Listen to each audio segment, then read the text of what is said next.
자, 이 대치 국면은 운영위로 번졌습니다. 운영위에서 대통령실의 김현지 비서관, 이재명 대통령의 아주 오랜 시절부터 사적인 측근으로도 알려져 있는데요. 김현지 비서관을 부르냐 마냐를 두고서 여야가 대치했습니다. 들어보시죠. 증인 명단에 대통령 비서실에 보면 지금 총무비서관이 빠져 있습니다. 근데 총무비서관 14대 이후에 단 한 번도 증인에서 제외된 적이 없습니다. 김현지 비서관은 존엄입니까? 절대 불러서는 안 되는 존엄한 존재입니까? 김현지 비서관보다 더 많은 권한을 갖고 대통령실을 운영에 관여하는 게 비서실장 아닙니까? 그러니까 비서실장한테 따져 물어도 충분히 국정감사 지장 없다. 국민의힘이 솔직히 말씀드리면 공당이 아니에요. 공당이 하는 거 보면. 말을 그렇게 해요. 공당 아니죠. 공당입니까? 그러면 그게? 예? 조용해 보세요. 김현지 못 부른 이유가 있어요. 김현지를 못 부른 이유가 있다고요. 뭐가 할 말이 없어요. 들어보세요. 들어보셔. 대통령실에 살림살이 하는 분 아닙니까? 그런데 이 사람이 나오면은 정쟁이 유발된다. 저는 정말 이해가 안 됩니다. 뭐가 이렇게 의원님들은 두려우십니까? 문고리 권력입니까? 아니면 만사 형통 인사 그리고 앞으로 총선 지선까지 이분 휘하에서 벌어질 일이라서 무엇이 두렵습니까? 자, 총무비서관이 불참한 것은 좀 이례적이긴 합니다. 그런데 민주당에서는 김현지 총무비서관은 안 된다. 야당에서는 왜 못 부르냐라면서 논란이 벌어지고 있습니다. 김광선 변호사님, 사실은 이 김현지 비서관을 두고서도 이재명 대통령의 아주 사인 시절부터의 오랜 측근이다.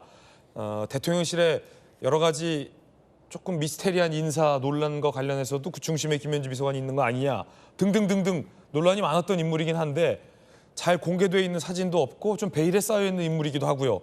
그러나 총무비서관이라는 공식적인 직책을 맡긴 했어요. 그런데 못 부른다. 여당은 이렇게, 야당은 왜 못 부르냐? 어떻게 생각하십니까? 아니, 나는 총무비서관 어떻게 보면 지금 부를 사람 중에서 어떻게 보면 급이 제일 낮거든요. 그럼 총무비서관 하나 부르는데 이게 정쟁거리가 될까 그런 생각을 했어요.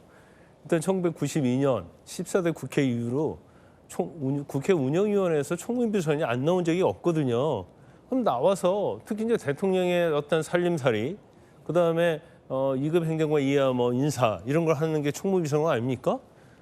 총무비서관 불러가지고 뭐 살림살이 물어볼 수 있는 거고요. 또 운영위원회 하는 역할이 그거 아니에요? 그런데 살림살이에 대해서 강원시 비서실장이 잘 압니까? 구체적인 거?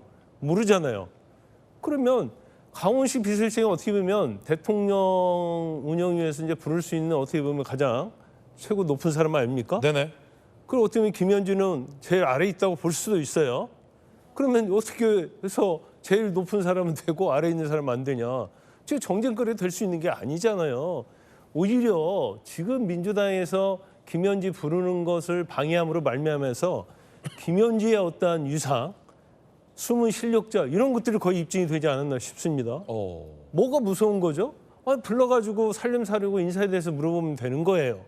그런데 저렇게 굳고 민주당에서 방어 전략을 피는 것은 저는 뭐 별 게 없다고 생각했는데 그전부터 만사 현통이란 말이 많이 나왔어요. 그래서 강선우 전 후보자랄지 이준석 교육부장관 후보자랄지 이런 말이 나왔을 때 뒤에 김현지가 작동을 하다 보니까 인사검증이 제대로 안 이루어진다. 이런 얘기가 나왔었거든요. 이른바 성남 라인 중에 실세가 김현지 비서관 아니냐? 그렇죠. 성남시장 때부터 지금 한 20여 년 같이 있었다는 거 아닙니까? 근데 그러다 보니까 김현지를 부르면 뭔가 있구나. 그런 생각할 수밖에 없는 거예요. 불러갖고 원리 원칙대로 묻고 진실하게 대답하면 되면 아무런 문제가 없는데 강원식을 불러라 이거예요. 강원식이 나오는데 김현지가 왜 필요하느냐. 강원식과 김현지는 급이 들리죠. 그리고 물어봐야 할 어떤 질문 자체가 틀린 거예요. 그럼에도 불구하고 저렇게 철벽방어를 하는 이유가 뭐가 있을까? 있긴 뭐가 있구나. 저렇게 방어할 필요성이 있구나. 저는 이번에 어떤 민주당의 어떤 전략을 보면서 상당히 많은 오히려 김현지 비서관에 대한 의구심을 갖게 됐다. 아마 국민 여러분도 그럴 겁니다. 성춘 부장님 어떻게 보십니까? 제가 살다 너네 서장 어디 있어? 너네 사장 나오라고 해. 이런 얘기는 들어봤어도 너네 직원 어디 있어? 사장이 나와서 지배인이 나와서 제가 얘기하겠습니다. 제가 책임자입니다라고 얘기하는데 직원 불러와라고 하는 상황은 처음 보는 것 같습니다. 아, 그런 상황이다. 네, 지금 역으로 바뀌었잖아요. 지금 사실 보통 비서관들이 나와서 이야기할 때 야당이 몰아치면서 야 너네 수석 불러와. 너네 비서실장 불러와 이런 식으로 몰아치면서 좀 더 높은 책임자에게 책임을 묻기 위해 그 사람 왜 안 나왔냐고 질타하는 건 봤어도 왜 세부 직원 그 하위 직원이 안 나왔다고 그 사람 안 나온 거 같고 못 나오는 거 같고 지금 저렇게 무슨 음모가 있는 거 아니냐 이렇게 몰아치우는 게 저는 이해가 솔직히 안 갑니다. 만약에 총무비서관이 뭔가 잘못했어요. 잘못한 게 있어가지고 그 사람이 답변해야 되는 부분이 있다면은 그 사람 나오라고 해야죠. 그 사람이 나와서 해명을 해야죠. 근데 지금 그런 상황이 아니거든요. 지금 야당에서는 이런 얘기합니다. 전체적인 인사에 대한 책임을 묻겠다. 인사위원회 총무비서관 추천하는 사람으로 들어가 있지 않냐 이렇게 얘기하는데 대통령실의 인사위원회 인사위원장은 비서실장입니다. 비서실장이 모든 사안을 다 관할하고 있고 다 파악하고 있기 때문에 비서실장이 충분히 인사와 관련된 지적들, 비판들 감수할 수 있습니다. 다 받아낼 수 있습니다. 그리고 또 하나를 지적하는 게 야당에서 이번에 특활비 공개하지 않았냐. 특활비와 관련돼서 살림살이를 담당하고 있는 총무비서관이 말해야 되는 거 아니냐. 비서실장이 답변하겠다고 하고 있잖아요. 만약에 비서실장이 답변을 하다가 디테일을 볼 때 우리가 지금 회의 같은 거 국무회의 때도 보면은 이재명 대통령이 장관한테 질의했는데 장관이 어버버버 하면은 앞으로는 국장 데리고 오세요 이렇게 얘기하잖아요. 실무 담당자 위에 있는 사람이 답변을 못할 때 실무 담당자를 찾는 거예요. 만약에 강훈식 비서실장이 나왔는데 비서실장이 답변을 잘 못해요. 총무비서관의 업무 관할에 대해서 잘 얘기를 못하면 그땐 전 야당의 비판이 유효하다고 봅니다. 총무비서관 왜 안 나왔냐? 그러니까 지금 답변 못하지 않냐? 이런 식으로 유야무야 넘어가서 그냥 얼렁뚱땅 넘어가려는 거 아니냐는 비판할 수 있는데 지금 강훈식 비서실장이 하겠다고 하고 있고 지금 검증도 안 됐잖아요. 지금 잘할 수도 있잖아요. 그렇게 됐을 경우에 만약에 저는 김현지 비서관을 그 이후에 이야기해도 충분하다라는 말씀드리고 싶고 네. 그리고 만사 현통 이런 이야기 저희도 들어봤죠. 만사 현통. 현통 이런 얘기 많이 들어봤는데 김현지 비서관의 현을 따서 그렇죠. 현통이라고 하는 근데 거죠. 그런 얘기 많이 들어봤는데 저희 민주당 진영에서 그런 이야기가 나오는 게 어떻게 나오냐면 김현지 비서관이 무슨 권한을 남용한다 이런 식으로 퍼지는 게 아니라 대통령실로 들어가는 그 수많은 민원들을 다 끊어내는 역할을 하고 있다라고 저희는 듣고 있거든요. 그러면은 긍정적인 실세 아닙니까? 뭔가 권한을 갖고 있는 사람이 그걸 막 남용하고 자기가 넘나드는 게 아니라 대통령실에 얼마나 많은 민원과 청탁이 들어오고 있습니까? 그걸 다 끊어내는 역할들을 하고 있다고 민주당 내에서는 그래도 소문이 나기 때문에 그런 실세는 전 긍정적인 실세다. 아직까지 문제를 일으키지 않았는데 왜 자꾸 오히려 지금 야당이 김현지 비서관을 너무 띄워주는 게 아닌가라는 저는 생각을 합니다. 네, 야당에서는 총무비서관이 비서실장보다 더 핵심 실세다라고 의혹의 시선으로 보고 있습니다. 또 하나의 시각도 있습니다. 이례적이지 않은 대법원장은 나오라고 하면서 관례적으로 계속 출석했던 실세 총무비서관의 출석은 왜 막느냐라는 이중적인 여당의 태도에 대한 논란도 있는데요. 안용환 의원님께서 어떻게 보십니까? 네, 그건 방금 앵커 말씀하신 것처럼 대법원장을 청문회에 끄집어낸 적은 없었습니다.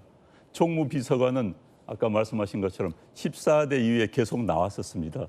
그러니까 극히 이례적인 것이죠. 사실 총무비서관이라는 자리는 과거엔 총무수석이라는 직책이 있었습니다. 그런데 이제 용산 대통령실의 힘을 좀 뺀다는 대외적인 그런 차원에서 수석이라는 걸 빼고 그냥 비서관으로 임명을 하고 있죠. 그래서 총무비서관은 실질적으로 회의 참석하면 수석급으로 참석을 합니다. 그렇군요. 네, 그런데 이제 민주당의 논리대로를 하면은 정무수석도 나올 필요가 없고 인사수석도 나올 필요가 없고 왜 강훈식 비서실장이 다 이야기를 할 수 있기 때문에 그 논리가 되는 거 아니겠습니까? 그래서 그렇다면 모든 운영위원회 나올 때는 비서실장만 나오면 되는 거예요. 그 논리대로라면은 그렇기 때문에 특히 이제 총무비서관은 과거에 지금 인사수석 생기기 전에는 인사를 했다는 거 아니겠습니까? 그리고 지금은 돈줄을 쥐고 있어요. 대통령실 어떻게 운영되는지를 알 수 있는 중요한 인물 중에 하나입니다. 그래서 나와서 있는 그대로 아까 긍정적 역할을 했다면 긍정적 역할 한 대로 있는 그대로 밝히는 게 낫죠. 자꾸 저렇게 숨기면 숨길수록 이상한 억측과 추측이 나오는 겁니다. 저는 왜 못 나오겠다고 버티는지 그것도 이해가 안 되는 거고요. 저는 성남 지역에서는 김현지 비서관에 대해서 이상한 이야기들까지 나오고 있는 걸로 알고 있습니다. 저는 그런 말 믿지는 않습니다만 제가 여기 오면서 저 궁금했어요. 김현진이라는 사람이 대체 어떤 사람인데 이런 논란이 되는가. 오. 그래서 땡땡 위키라는 데를 한번 눌러봤습니다. 네네. 눌러봤더니 이름이 나오더라고요. 나오는데 뭐 방금 우리 자막에 나왔던 몇 년도에 뭐 성남 이재명 대통령이 무슨 시민단체에 일했다 뭐 그건 나오는데 구체적인 내용이 없어요. 그런데 이제 거기에 보면 여담이라게 돼 있다. 여담에 땡땡 위키에 여담은 이제 흘러다니는 이야기 아니겠습니까? 큰 권력을 찾고 있음에도 불구하고 학력, 출생지, 출생일에 대한 정보가 전혀 없다. 이렇게 되어 있습니다. 저는 1급 이상의 이제 비서관 1급이지 않습니까? 고위 공무원이 대외적으로 학력, 출생지, 출생일이 알려지지 않았다. 이게 뭔가 굉장히 좀 의아해요. 왜? 그런 건 누군가가 알아서 대개는 올리지 않습니까? 그런데 그것마저도 드러나지 않고 있다. 웬만한 사람은 다 올라가 있습니다. 왜? 그 사진은 올리기 때문에. 그래서 김현지라는 사람은 그렇게 비밀스러운 인물인가? 왜 그렇게 비밀스러운 인물임을 유지해야 되는 거지? 왜 국감에서 나오지 못하는 거지? 이런 의구심이 들 수밖에 없는 겁니다. 왜가? 그래서 저는 뭐 굳이 안 나올 이유를 모르겠어요. 나올 이유보다는 안 나올 이유가 없을 것 같은데 굳이 버티는 이유. 그다음에 뭐 저 이야기 때문에 여당에서 야당을 공격하면서 공당이냐 아니냐까 이야기까지 나올 정도로 그렇게 지켜야 될 가치가 있는 인물인가? 그건 저는 참 이해가 되지 않습니다. 네, 홍익표 대표님 어떻게 보세요? 글쎄요, 저게 아까 먼저 말씀드리면 대법원장 사례하고는 비율이 좀 적절치는 않은 것 같아요. 왜 그러냐면 대법원장 경우는 관행적으로 그동안 국회에 출석하지 않았지만 일상적인 회의를 하는 게 아니라 대법원장과 관련된 특별 청문회를 하기 때문에 상임위에서 대법원장을 부르겠다 이런 사례인 거고 지금 총무비서관 같은 경우는 국감에 관행적으로 나오는데 이번에는 제외하겠다고 해서 이제 논란이 되는 건데요. 일단 총무비서관이 무슨 자리인지에 대한 이해가 좀 필요할 것 같습니다. 총무비서관 아까 안영환 의원 말씀하신 것처럼 과거에는 가장 유명한 이제 총무수석이 홍인길 수석이 계셨죠. 김영삼 정권 시절에 대개 대통령과 생사고락을 같이 했던 분들이 많이 했던 자리는 맞습니다. 그러나 이게 너무 그 문고리 권력화되고 하다 보니까 급을 낮춘 거예요. 그래서 수석 비서관이 아니라 일반 비서관급으로 급을 낮췄고 업무도 굉장히 제한됐습니다. 과거 총무수석이 모든 인사나 뭐 이런 문제가 관련돼 있다면 지금의 총무비서관은 대통령실 내에서의 인사, 재정, 조직 운영과 관련된 걸 담당을 합니다. 그러니까 그 대통령실을 벗어난 인사에는 관여하지 않아요. 그러니까 예컨대 뭐 대통령실에 어떤 비서관, 행정관을 쓸 거냐 할 때 그에 대한 인사검증과 등등에 대해서는 총무비서관이 관여를 하지만 공공기관, 그러니까 네. 대통령실을 벗어난 공공기관에 대해서는 총무비서관의 권한이 없습니다. 그걸 하게 돼 그건 자기 권한 바뀌죠. 그거는 인사수석이 하게 돼 있죠. 네. 예, 그래서 인사수석과 총무비서관의 역할은 그렇게 구분이 돼 있습니다. 그럼에도 불구하고 못 나오는 이유가 있습니까 혹시? 그래서 이제 저는 그 이유를 사실 저게 저렇게 논란이 되는 걸 좀 이해할 수가 없어요. 예, 왜 자체는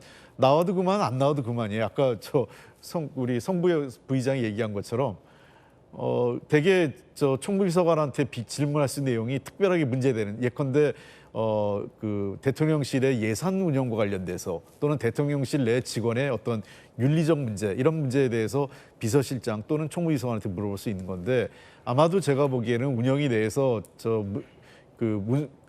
지금 원내 수석부대표가 아까 발언한 내용을 보면 김현지 그 비서관을 놓고 아까 얘기했던 인사 전횡과 관련된 한 거 아니냐 이 질문을 하려고 하니까 아마 막은 것 같아요. 그러니까 이 문제는 제가 보기에는 사실상 원내수석 간에 여야 원내수석 간에 예를 들면 출석을 안 하는 것을 미리 양해를 구하든가 예컨대 출석을 할 경우에 그러면은 그 총무수석의 그 권한 범위 내의 질문으로 한정하면서 부르던가 이런 것들에 대해서 원내수석들이 조금 운영의 묘를 발휘했으면 좋겠다는 생각은 듭니다. 네, 지혜로운 해결책까지 주셨습니다.